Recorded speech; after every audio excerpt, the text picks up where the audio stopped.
Ito nangyayari ito. This is an open secret. Halimbawa, doon sa isang flood control project na meron ng feasibility study, may mga enterprising congressmen. They will request that these projects be implemented by the district engineering office. Sa mga nakaraan GIA natin, makikita mo yan. For example, the project is budgeted for 500 million to 1 billion pesos.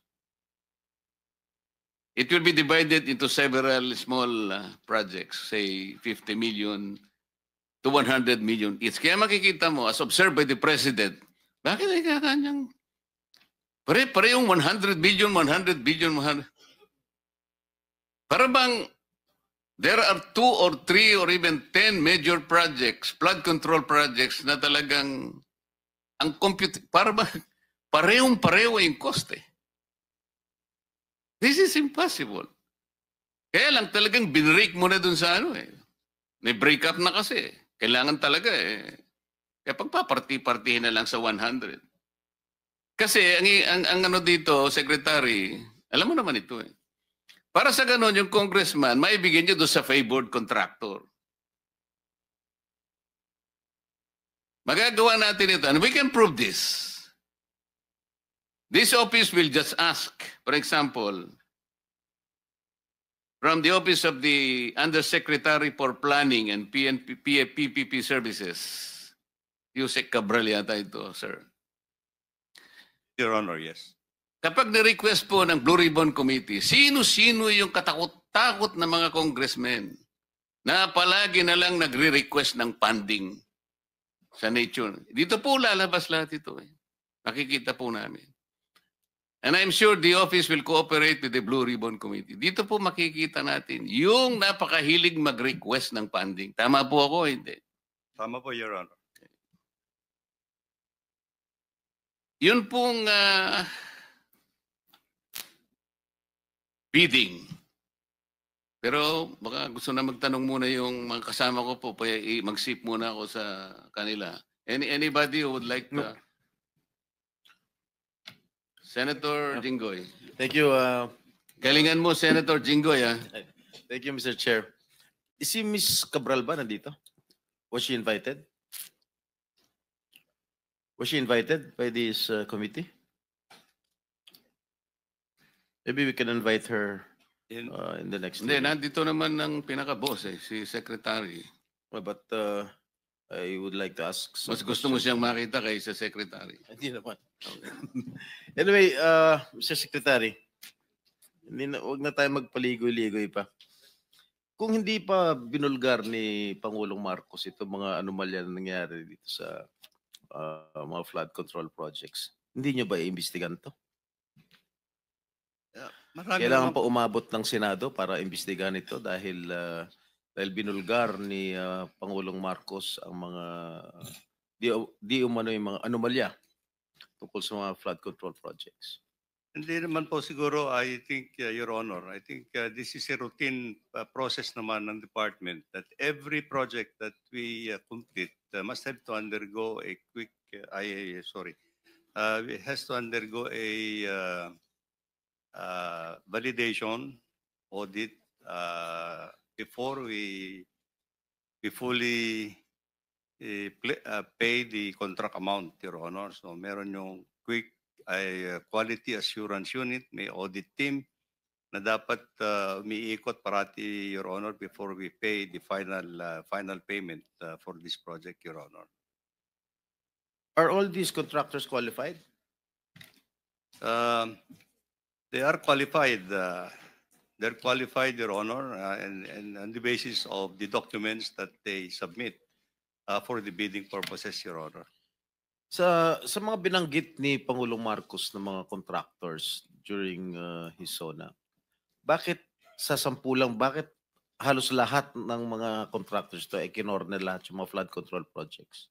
Why is that so? Well, as far as I can recall, actually, yung sabi naman na ating presidente, 20% of the total amount of that has been allocated over the years were actually napupunta doon po sa 15 contractors po. So, marami pa naman po yung other contractors that have participated in the implementation of the flood control projects, but it's a little outstanding, as sabi ng ating presidente, that 20% of the total budgets that have been allocated for flood control napunta po doon sa 15. In numbers po yun, I think that is in numbers, Your Honor. Yes, so Yung- sabi ni yung Pangulong pinakita ni- Marcos, 15 contractors cornered 20% of the total budget, or roughly 100 billion pesos. Yes, Your Honor. And the remaining 400, pasahin yung mga pangalan ng mga kumpanya ng yung construction company dahil nabanggit na ni Pangulong Marcos yan. Anyway, ilan ang ghost projects ninyo dyan? This is on the process of validation, Your Honor. This is in But the you still process. believe that there are ghost projects there? Or I there think so, were Your ghost projects? In all confidence, Your Honor, I think so. You think so? Yes.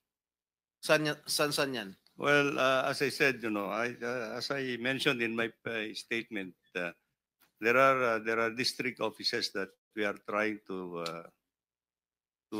continue the validation of some of the projects, Your Honor. Let me just point out, Your Honor, that many of these projects also, many of the other projects that I have mentioned, some of these projects were also implemented in 2021, in 2021, 2022. Sige. Kailan nyo pa nalaman na may mga ghost projects? Since you assumed office, Mr. Secretary? Or just lately? Just lately, Your Honor, and unfortunately. So ibig sabihin, when unfortunately- did you assume as Secretary when President Marcos appointed you in Yes, Your Honor. 2022? Yes, All Your right. Honor. So you believe in 2022, 2023, 2024, walang ghost project? Well, Your Honor, at the central office, we are relying actually on our project monitoring information that comes to us actually, unless it's going to be validated actually in field. So you said siguro merong mga ghost projects. Who informed you na merong mga ghost projects? Well, there are already informations that are coming up. Yes. Your Honor. Who in particular informed you that there were or there are? There are Those people in the projects. department actually that are. And how do they know that na merong mga ghost projects? Well, there are people actually who can actually certify, Your Honor, and these are the projects that we are now intensively validating actually. Okay, Your my office received reports that there are ghost projects in the municipalities of Kalumpit, Malolos, and Hagonoy in the province of Bulacan. Can you confirm this? Yes, Your Honor. That's true. Well, this is the information that we have received, Your Honor. And the contractor, allegedly, Wawaw Builders, correct? That's correct, Your Honor. And SYMS Construction. Am I correct? I don't recall that name, Your Honor. but Who is the owner of Wawaw Builders? Is he here? Is he present here?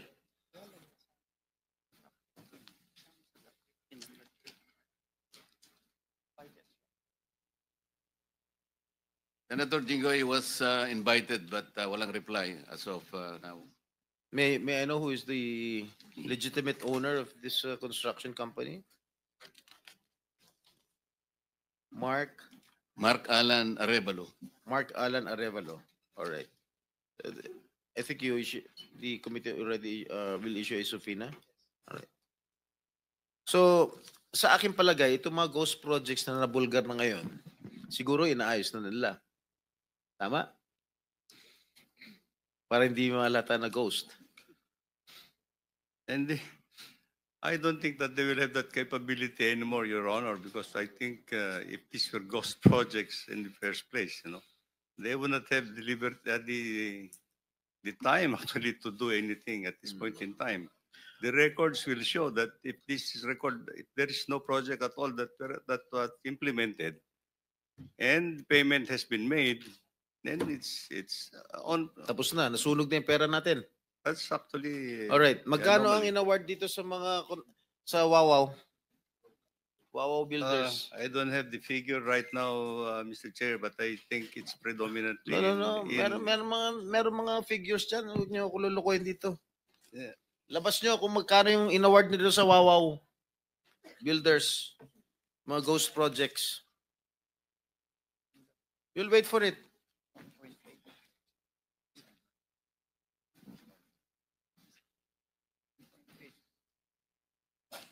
Kakadiri kayo. Mr. Chair, well, I've just been given the tabulation. Wawaw Builders.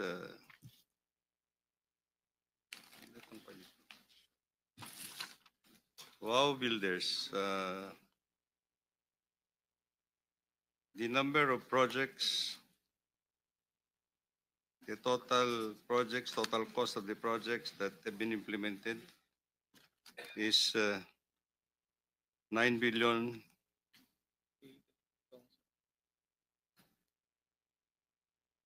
9 million or 9 billion? 9 billion all over the country, Mr. Chair.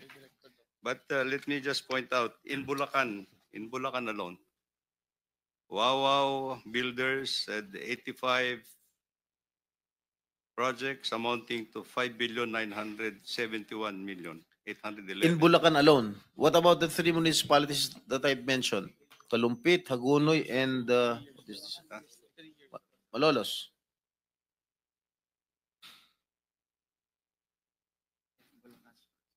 This is for Bulacan First Engineering District Office, Your Honor.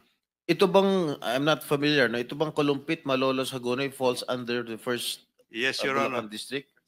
Yes. Alright. Yes, Your Honor. So magkano? Yung sa Wawaw? 5,971,811,600. In Bulacan alone. In Bulacan First Engineering District, Your Honor. So yung 5 billion na in-award sa Wawaw Builders para sa province Bulacan First are Engineering. all ghost projects. Correct? Hindi naman, Secretary, Your Honor. for the record, the total is 9 billion. That is No. nationwide. Nationwide. Nationwide, Your Honor. Pero 5 lahat yun, billion ghost na projects. Your Honor. So, Ghost projects lahat. No po. So ang ghost project lang na sinasabi mo, sa Bulacan lang. There seems to be some ghost projects actually as reported, Your Honor. Are you investigating this right Yes, now? Your Honor. We're investigating it. What is the status of your investigation? They will be coming up with their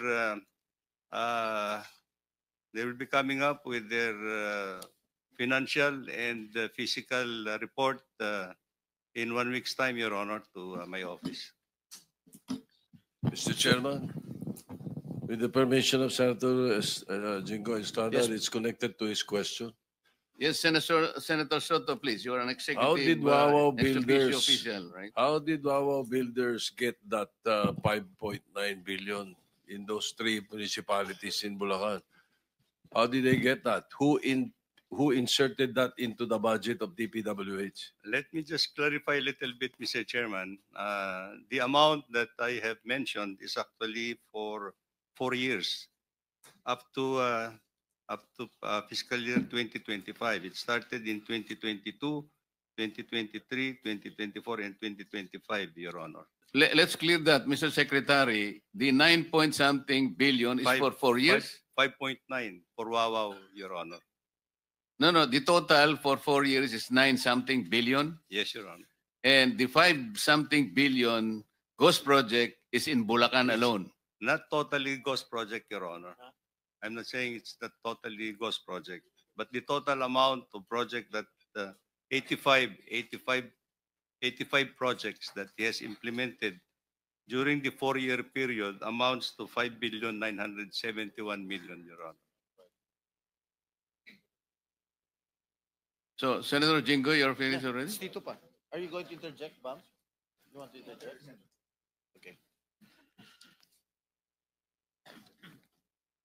Tapos ka na, Senator Tito? No, I did not get an answer, Mr. President, Mr. Chairman. 2025 na lang. 2025, how much, Wawaw Builders? Para mas madali nyo ma-identify. 2025, Your Honor, he has 5 projects in that engineering district amounting to 435,710,913 pesos. Your So Honor. 400 plus million for that particular area For na 5 projects, Your being Honor. suspected as ghost project. Well, some of them, Your Honor. Some of them, okay. How did they get that through bidding? They participated in the bidding, Your Honor. Oh, how did that budget get into your budget, the DPWH? Was there a senator or a congressman who inserted that for that particular area? Well, we'll just have to find out, Your Honor, because there are many sources in 2025. Let me just point out that some of the projects were included in the National Expenditure Program that has been submitted to Congress. And of course, there are projects that were actually added on in the General Appropriations Act. So Well, we just have anyway, to thank you, reclassify, Your Honor. Mr. Chairman, thank you. I did not get the answer. Senator Estrada, Chair, thank you very much. With the permission of Senator Estrada, related kasi ito sa question niya. Mr. Chair, kung ganun na inamin ng DPWH na mayroong ghost projects dyan sa flood control, pwede malaman from COA paano ito nakalusot? Anong papel ng COA dito sa ghost projects na ito? Bakit hindi ito nyo nakita? Pwede malaman, Mr. Chair? Good morning po, Thank you. Mr. Chair and Your Honor. Based po sa aming mga reports na nakuha po from our regional and district engineering offices, ongoing pa lang po yung kanilang pag-collate ng mga observations, sir. Actually, sir, may mga observations naman po pero hindi ko po mako-conclude na pertaining po ito doon sa mga ghost projects. Marami naman po kasing observation ng mga auditors natin, sir, kasi marami din pong types of audit ang kinakandak ng mga auditors natin regularly, sir. May compliance. Yes, I mean for this particular projects na kinlaim, inamin ng DPWH na talagang ghost projects ito. Yes, Pwede sir. nyo tutukan ito and can we have results Yes, in the sir. next hearing na Yes, sir. ikakandak natin? Opo, sir. Actually, sir, meron na po tayong office order from our chairman, particularly para sa fraud audit po ng Bulacan, sir. Thank you for that. Thank you. Mr. Chair, I hope Chairman. next hearing. Ha? Yes, Thank you. opo. Thank you, Mr. Chairman. Mr. Chairman, related to kay Senator Jingo in order of arrival. Just Alright, one alright. question, Mr. Chairman. All right. I'll Is it give okay, it. Mr. Chairman. Isang tanong lang. Parang tinitipid mo ata ako, Mr. Chair. Dalawa. Sige. Kasi nabanggit nga dito kanina na may mga ghost projects, na may mga projects na nabigay sa mga kontrakto na kaduda-duda for the longest time. Ang tanong ko sa DPWH, kasi sa ngayon, nag-research kami, sa 103 na blacklisted na mga contractors, isa lang dito ang na-blacklist ng DPWH sa flood control. Isa lang. Bakit isa lang? Eh kung inaamin naman ng DPWH, at pinag-usapan natin dito, bakit isa lang ang na-flag down o na-blacklist? Well, Your Honor, I think unfortunately these are now being validated in the field. You know, these are now being validated in the field. So, pagka wala naman pong derogatory information that will come out in the bidding process for these contractors, they could be allowed actually to participate. Wala naman po kaming basis actually for... Okay, magbibigay ako ng reason kung bakit isa lang na blacklist sa dinami-dami mga kalokohan. Kasi karamihan sa mga empleyado sa DPWH ay mga contractor mismo. So sila ang gumagawa ng mga proyekto ng mga ghost projects. So hindi nila iba-blacklist sarili nila. Thank you, Your Honor. Mr. Chairman. Thank you. Mr. Chair, Mr. Secretary, doon sa 5-point-something billion, most of these are ghost projects, as you have admitted already. Oh, I cannot say that most of it at this point in time, Your Honor. But I think in this 5.9 billion pesos that is na nandyan sa Wawaw Builders, there could be some. Kasi sa Bulacan muna yung pinag-uusapan natin. Yes, Your Honor. So some of these projects are ghost projects. Could be, Your Honor. So that's convenient already. That's Some of these projects in Bulacan are ghost projects. Mr. Chairman. What happens with the performance bond? What do you do with the performance bond? Each project has a performance bond. Tama Yeah. po? Yes, Your Honor. Aren't you supposed to confiscate the performance bond? Well, if the project has lapsed actually for its warranty, Your Honor. Hindi, as admitted, some of these projects are ghost projects. Yes, Your Honor. So you have to run after the performance bond. Yung insurance company, kailangan habulin natin. Yes, Your Honor. Yes. What will you do? Well, as soon as we are able to file all the necessary. How much does it take? The insurance company, sa experience ninyo, these are ghost projects. As soon as we are able to finally come up with the documentation, Your Honor, then I think. Okay, for the record, Yes, kapag nakita natin na ghost projects, you will run after absolutely, Your the Honor. performance bonds Absolutely, yes, posted Your Honor. by this contractor. Yes, Your Honor. And to the question of Senator Bato, Madam Coa, ano bang ginawa ninyo? Most of these projects have been established, admitted as ghost projects. Bakit hindi kayo makapagsalita, makapag-report? Ghost pala. Bakit lumusot sa inyo? Sir, sa ngayon po, sir, since we are still consolidating and gathering data from our regional and district auditors. Alam niyo yung sir. problema. You have Yes, a sir. very standard way of answering us. Yes, sir. You are still waiting for No, your sir. regional offices. Alam niyo yung problema ninyo, Madam Coa? Kasi puro kayo post-audit eh. Mag-audit kayo pag tapos na yung project. Like what happened in Misamis Occidental. I ask your regional, anong tawag niyo ron? Director po, sir. Regional Director ng COA. I ask him, there is a very irregular project being constructed in Misamis Occidental in Barangay Lamaan. This is a project shepherded by the former, ano ba yun? He was a deputy speaker in the House of Representatives. Kapareho ko siyang deputy speaker. He was able to get a 50 million project from DPWH. Tinanong ko yung DPWH doon in Region 10. How come DPWH now is funding housing projects? Kailan nangyari ito? And then when I asked him, yung baka akong pagtatayuan ng lupa ng housing project na yan, costing 50 million pesos. By the way, Mr. Secretary, yung contractor doon ay itong Alpha and Omega General Contractor and Development Corporation, one of the 15 contractors identified by the President. Sabi ko, I don't know, sir. Bakit hindi mo alam? Eh kasi po, mag-audit lang po kami pagkatapos ng project. Saan ka naman nakakitang?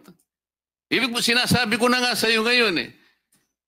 The city of Lamaan, the local government's LG unit at that time succeeded in getting a writ of possession. On the basis of the writ of possession, itatayo nila yung housing project. I told them, is the writ of possession transform itself as a title for the city? Hindi ko po alam, sabi ng inyong COA. Pag natapos ang project na ito, kanino kakuha ang project na ito? Hindi ko po alam. Ito po yung nangyayari ngayon eh. Ito na naman pong Alpha and Omega General Contractors and Development. Ginamit lang po yung lisensya niya, Mr. Secretary. Alam mo niyo kung sino yung gumawa doon? Yung mismong gobernador ngayon na mayroong isang construction company. I hope he is listening. At sasabihin ko sa kanya ngayon, hindi pa ako tapos sa'yo. Mr. Chairman. Mr. Chairman. Let me continue with the... Mr. Chairman, Mr. Chairman, Mr. Chair, you still have the floor, Sandali lang. Mr. Kasi Chair. po, just a clarification, Mr. Chairman, kasi taga Region 10 ako. yes sir, So, sabihin hindi ko lang naman ito taga na Bukidnon yun, Mr. Chairman. Hindi Bukidnon yun. yung Yung project na yun ay hindi sa Bukidnon. Misamis yun? Occidental ito eh. Ah, Misamis. Laman, Laman. Okay. O, Thank you malayo for yung the- Bukidnon. Thank you for the Senator. clarification, sir. Mr. So- Chairman, connected to So the... Senator Soto, okay ka na? Tapos ka na po kayo? Kasi kayo yung mga may priority Ako hindi muna pa. magtanong. And then Senator Villanueva, wala na siya rito. Senator De La Rosa, okay ka na? And then now, I will pwede ba? I'm not yet through, Mr. Chair. Only one question. Nasa akin pa yung floor, Mr. Chair. Paano mo nalaman sa iyo pa ang floor? Parang sila singit na singit eh. Pinasisingit mo kasi. Wag ka na magpasingit. You continue. Okay, thank you, Mr. Chair. Okay, Mr. Secretary. Once proven that these are ghost projects, what action are you going to take? We will file all the necessary charges, Your Honor. And ghost projects, actually, sabi ko nga, anybody who is involved in the implementation of that kind of a project has to be answerable. Your Honor. Pagkatapos na mawala yung pera natin, nawala yung pera ng gobyerno. Well, unfortunately, Your Honor, this is Ito bang mga these municipalities that have mentioned, nabayaran na ba yung itong Wawaw Builders? Bayad na ba? Please check your yung mga records. projects na na-complete, yung mga projects that have been filed, palagay ko na nabayaran na po lahat to. So, Except when will for- we expect your investigation to finish? Probably in a couple of weeks or next week, Your Honor, we just have. And who is in charge of inspecting the quality control in the province of Bulacan?